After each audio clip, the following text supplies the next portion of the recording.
गुरुर्ब्रह्मा गुरुर्विष्णु गुरुर्देवो महेश्वर गुरु साक्षात् परं ब्रह्म तस्मै श्री गुरुवे नमः।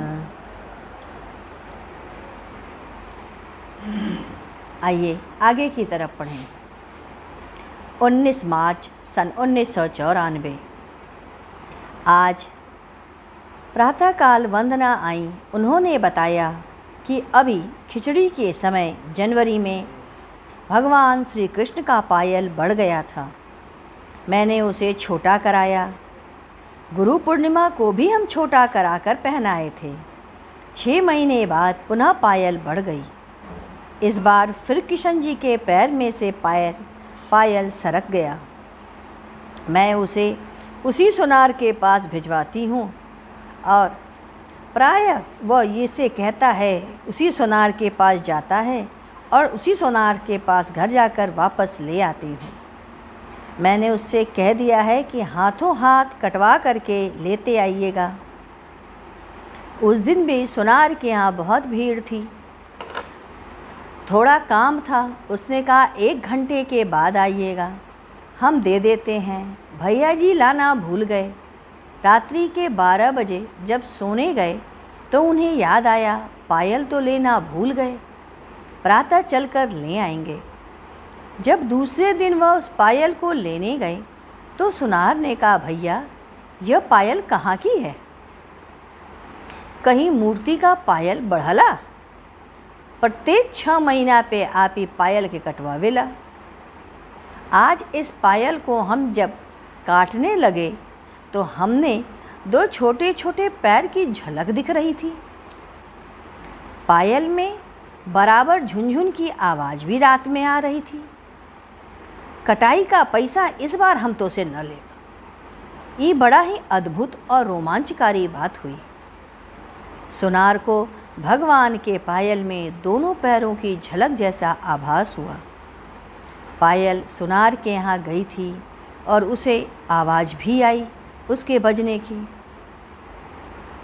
गुरुदेव ने कहा, पायल को विधिवत गंगा जल से धो दो, उसके बाद उसे अपने मस्तक पे लगाओ, फिर गंगा जल से धो करके तब भगवान कृष्ण को पहनाना। उनके कहे के अनुसार ऐसा ही किया गया। गुरुदेव ने कहा कि यदि मैं इस घर को छोड़ करके कहीं बाहर चला जाऊं या बाहर कहीं झोपड़ी बना करके रहूँगा तो यह जान जाओ फिर लौट करके इस घर में नहीं आऊँगा। एक प्रसंग के मध्य गुरुदेव ने कहा, आप मुर्दा हुआ शरीर को माला पहनाते हैं, वस्त्र पहनाते हैं, क्योंकि उसकी सभी वासनाएं छूट जाती हैं और तब वह मुर्दा पवित्र हो जाता है। मृत्यु के 48 घंटे के बाद उस स्थान से शरीर का हट जाना बहुत ज़रूरी है, नहीं तो उस जगह को वह पकड़ लेता है। प्रेत पकड़ लेने के कारण मुर्दा अपवित्र हो जाता है। जिसके साथ आप एक कमरे में रहते हो, मरने के बाद उस कमरे में रात्रि भर भी आप नहीं रह पाओगे, आपको भय लगेगा। इसीलिए वह शरीर प्रेत युक्त हो गया। आप एक दूसरे से शरीर में देवतत्व होने के कारण ही प्रेम करते हैं। उसके बाद गुरुदेव ने हम सबको कुछ आसन बताए। जिन्हें डायबिटीज़ है उनके लिए यह रामबाण है।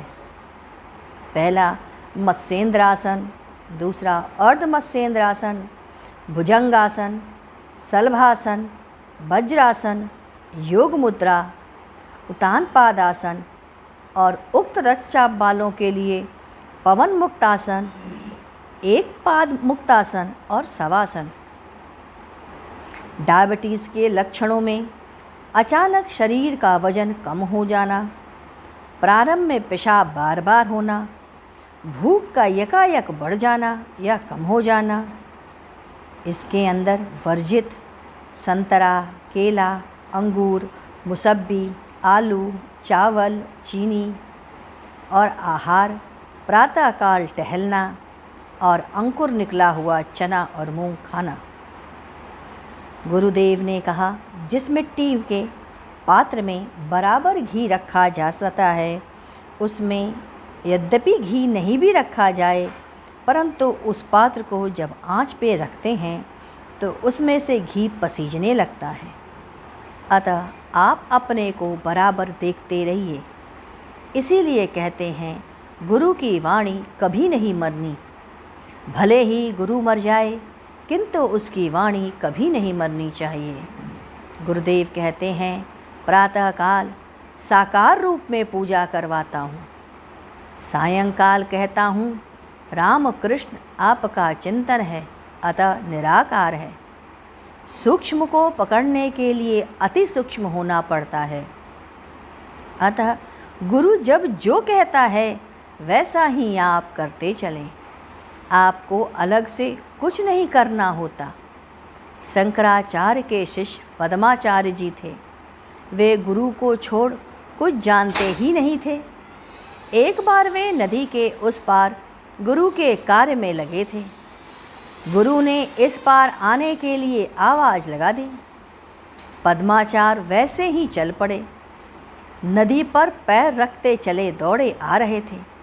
उन्हें पता ही नहीं चला कि पैर के नीचे कमल खिलता जा रहा था और वे नदी पर पैदल चलकर आ रहे थे। कहते हैं, यही शंकराचार्य काशी में शास्त्रार्थ करने आए। एक वृद्ध महात्मा थे, उनसे टक्कर हो गई। उस समय पद्माचार्य नहीं थे। वे विलंब से आए। देखा गुरु किसी से शास्त्रार्थ कर रहे हैं। पद्माचार्य जान गए कि महात्मा साक्षात व्यासदेव हैं। उन्हीं की कृति ब्रह्मसूत्र पर शंकराचार्य से शास्त्रार्थ कर रहे थे। गुरु के कान में कहा, ये साक्षात व्यासदेव हैं। गुरु ने ध्यान से देखा, तुरंत पैरों पर गिर पड़े। ऐसे थे पद्माचार्य और ऐसा था उनका समर्पण अपने गुरु के प्रति। नरक में भी रहोगे तब भी गुरु साथ में रहेगा और उसकी आँच से आपकी रक्षा करता रहेगा और वही आपको उस नरक से छुड़वा कर ले आएगा।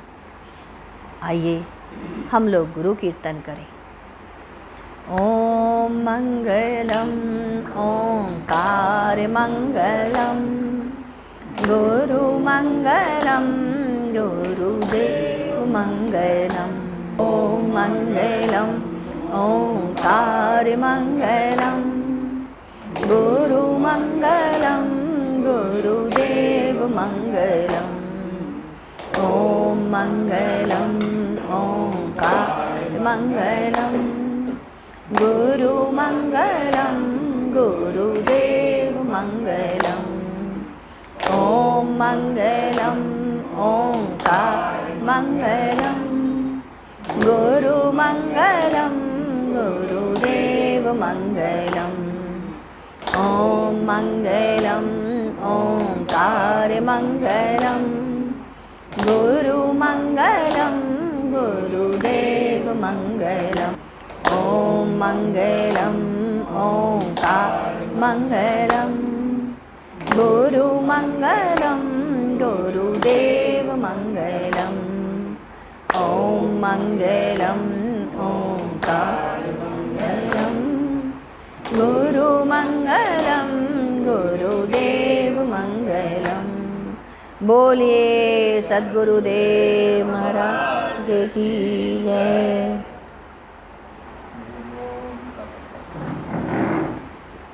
सद्गुरु तुम्हें शत शत नमन। सद्गुरु तुम्हें शत शत नमन। सद्गुरु तुम्हें शत शत नमन।